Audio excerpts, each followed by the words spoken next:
Hey friends.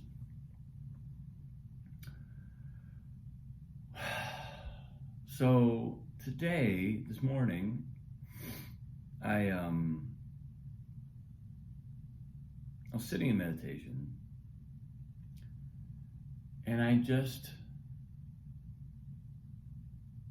noticed myself rehearsing an argument, as I've spoken about many times on this post. It's one of my things. I rehearse arguments with people in my head. And as I started to hear my own voice, like what I was saying to myself and the case I was making, I thought to myself, hold on.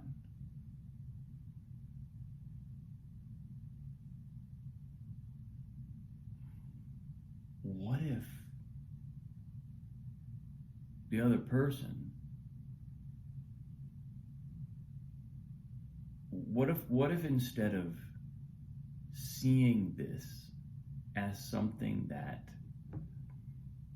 where I have a case against them, what if I see this as an instance of them suffering?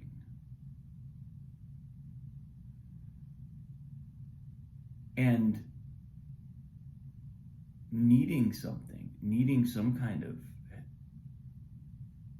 support or help or encouragement.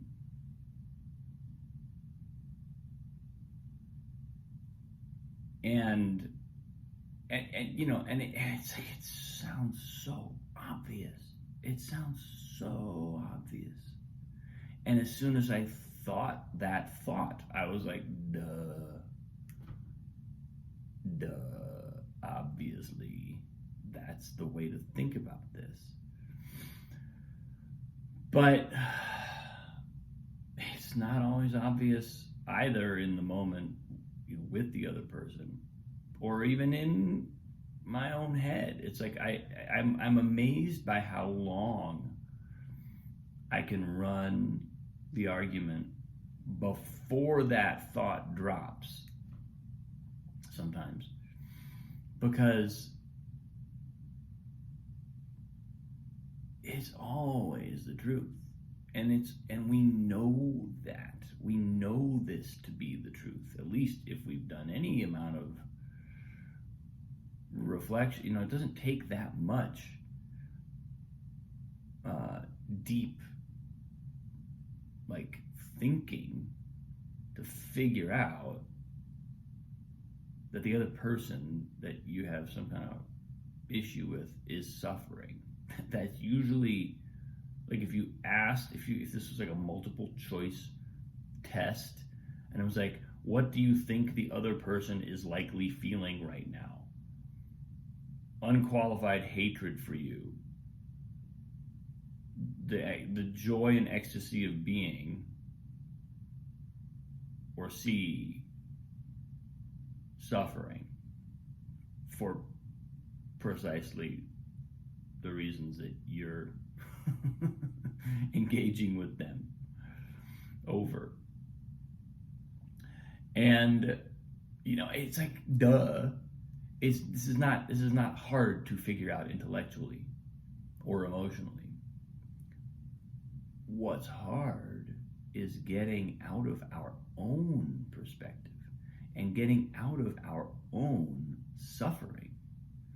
That's what keeps us thinking that other people have it in for us, or somehow everything is unjust, or I'm not saying everybody. I'm not saying that you all think of the world this way. This is I'm talking about me. But the challenge really seems to be, and I think this relates very much to public discourse as well, political discourse. You know, it's funny because even before I had this come up this morning, I had a kind of a thought about political discourse and what that, you know, where people are coming from, the various positions. And I was thinking, you know, in our political discourse over whatever these issues are, you know, I imagined a room full of people having kind of sitting across a table from each other and having a all out, just heated argument about, it was all abstract in my brain. It wasn't about any issue. It was just like a snapshot of what that, like a metaphor for what that discourse looks like in the public sphere. And I imagine just stopping and for a moment registering that everybody in the room was having the same experience. Everybody in the room was experiencing anger and frustration and not feeling heard emotionally. Not forget the ideas, forget whatever they were talking about, emotionally. Just and recognizing the unity in that experience. Everybody in the table is completely united in this experience right now. We're all feeling this. It's on the level of ideas and our thinking that things get fakakta, because that's where we go from the experience that is shared and unifies us into this is my experience and you are the problem. What you think is the reason I'm having this experience. So now I've got an enemy. Now I've got somewhere to put this. Now I've got somewhere to direct this feeling. Whereas if you imagine, you know, and that's why, again, like the sort of cliche of the common enemy as the most uniting thing, because when you get all those people who have all that animosity, you give them one enemy, boom, all of a sudden now we're united because we have a common enemy. Well, is that the only way to get past our kind of attachment to our own suffering? Or can we, or is it possible? Obviously it is. But, you know, but I ask it not lightly because again, I catch myself doing this. I catch myself, you know, rehearsing with an argument where upon one, thank God it was happening while I was meditating, because I, like 1 second of presence, I was like, oh, hold on. What if this is what if I frame the situation completely differently? And imagine, you know, what does the other person need? What are they looking for? What are they looking for that I can actually offer in this situation? You know, how easy would it be to actually accommodate what they need instead of insisting on my own, you know, whatever position? It's seeing with love. It's just that flip from that was what popped into my mind as I sort of made the flip. I was like, oh, it's seeing with love. It's allowing my perceptions and what I am engaging with to be perceived, to be seen via the instrument of love. But and when I'm seeing with love, like the entire world looks different. What I have to do looks different. The options that I'm going to consider as far as action or what to say, they're gonna be very different because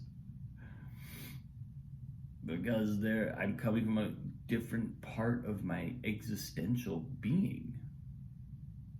Literally a different part of my existential being. I'm bringing I'm bringing the fundamental force that brought me into existence to bear in this moment, as opposed to the mind hamster wheel that's just turning and turning and turning, and that sees everything the same way, and that's always calculating, and that's always, cause and trying to hedge within the system of causes and effects and gain advantage. And it's just a completely different way of seeing. And that's why, even though it's so easy to intellectually identify what's happening in the other person, it's much more difficult to pull ourselves out of defining the relationship that way, out of defining the interaction that way. It's a much bigger thing. The ease with which we can sort of psychologically get the picture should not delude us into thinking that